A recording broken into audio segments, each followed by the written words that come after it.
If you remember the sound of a rotary phone dialing back into place, you already know what kind of childhood this was. This is a recognition test for anyone who grew up before screens followed you from room to room. We are counting down 22 forgotten things from 1970s childhood, from house sounds to playground rituals. And when we reach number 15, one small memory may stop you cold. A 1970s house had its own soundtrack, and most of it came from things you had to touch. The rotary phone was usually in the kitchen or hallway, with a long curly cord stretched as far as it could go. You put your finger in the hole, dragged the wheel around to the metal stop, then listened as it clicked back one number at a time. If the line was busy, you heard that blunt repeating tone and tried again later. Phone numbers lived in your head, on a pad by the phone, or on a little card taped nearby. The television offered 3 main channels, maybe 4 if the weather and the antenna felt generous. There was no remote on the coffee table. Rabbit ears stood on top, often wrapped in aluminum foil like a household science project. Out in the driveway, the family station wagon waited with fake wood paneling, hot vinyl seats, and a rear-facing back seat where kids waved at cars behind them. Long trips meant paper maps, open windows, and arguments over who was touching whose side.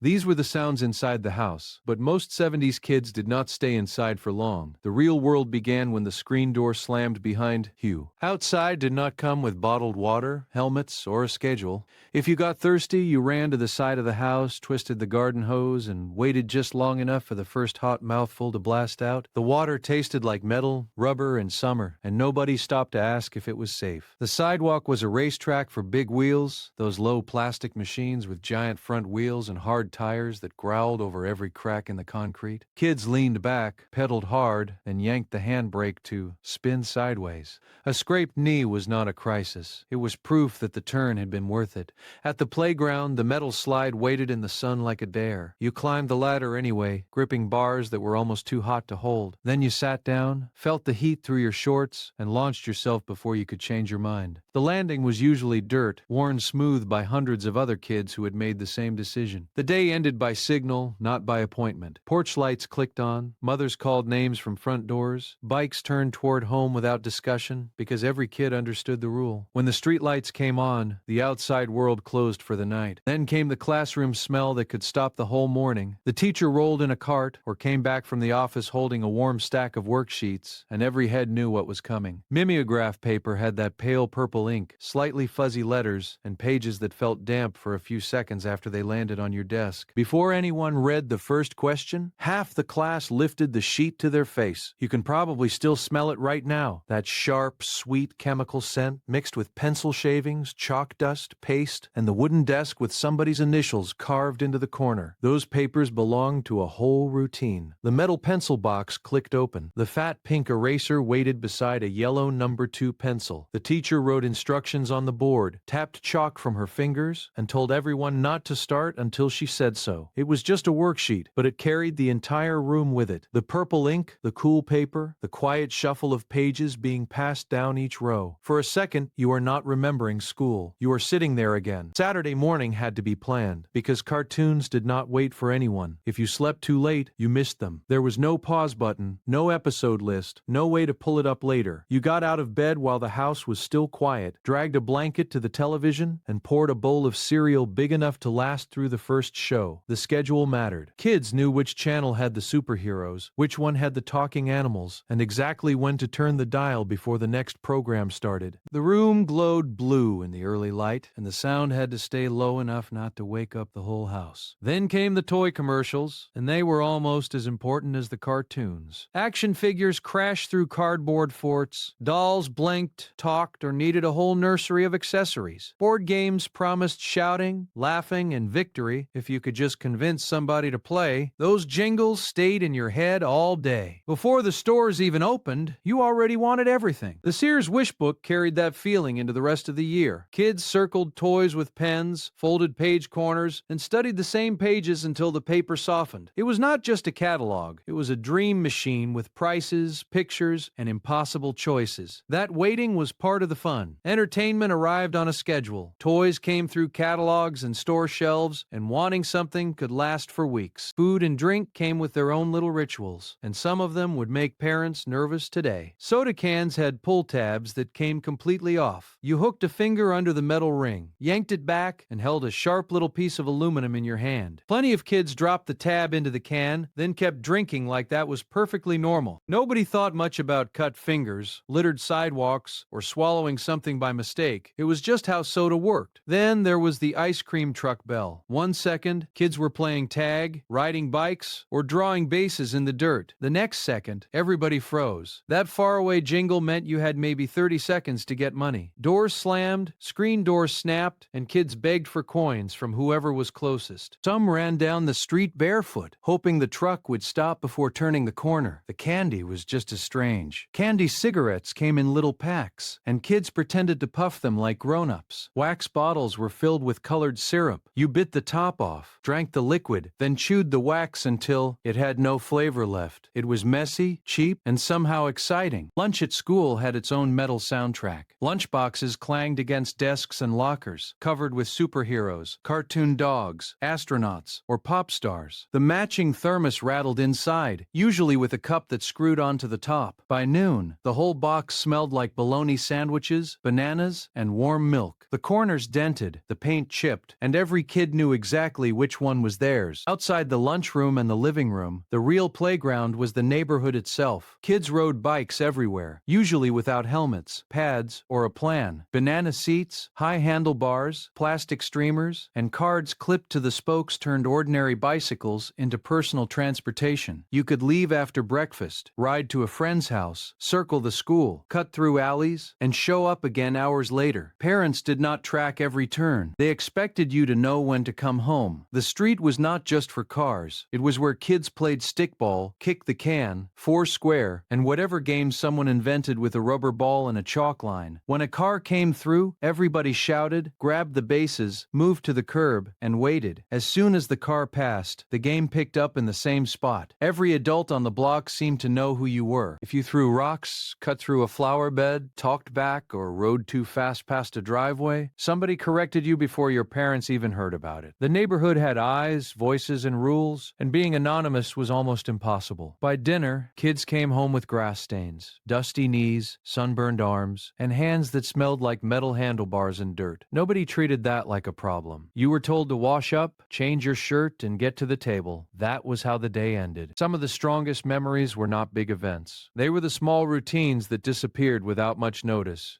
A school book cover could start as a brown paper grocery bag. You cut it open, folded the edges around the textbook, tucked the flaps in just right, and hoped it stayed snug for the semester. By the end of the first week, it had your name, band logos, cartoon faces, bubble letters, and maybe a few math problems worked out in the margins. Finding a library book meant opening long wooden drawers in the card catalog. Each card gave you a title, an author, and a call number. Then you followed the labels on the shelves and searched by hand. When you checked it out, the librarian stamped a due date on a little card or slip, and that stamped date felt official. And then there was waiting. Waiting for film to come back from the drugstore. Waiting all week for one television episode. Waiting beside the phone because somebody said they would call. You could not skip ahead, refresh the page, or see the result instantly. That waiting made ordinary things feel bigger. A photo, a book, a phone call, a favorite show, each one arrived on its own schedule. Thanks for watching. If you grew up with any of these, write the one you remember most in the comments. Childhood in the 70s was not perfect, but it had a rhythm. Out the door after breakfast, checked on by neighbors, and home when the street lights came on.